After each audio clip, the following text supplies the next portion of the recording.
नमस्तेस्तु महामाये श्रीपीठे सुरपूजिते शङ्खचक्रगदाहस्ते महालक्ष्मी नमोऽस्तुते।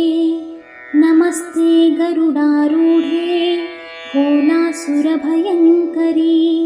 सर्वपापहरे देवी महालक्ष्मी नमोऽस्तुते। सर्वज्ञे सर्ववरदे सर्वदुष्टभयङ्करी सर्वदुःखहरे देवी महालक्ष्मी नमोऽस्तुते। सिद्धिबुद्धिप्रदे देवी भुक्तिमुक्तिप्रदायिनी मन्त्रमूर्ते सदा देवी महालक्ष्मी नमोऽस्तुते।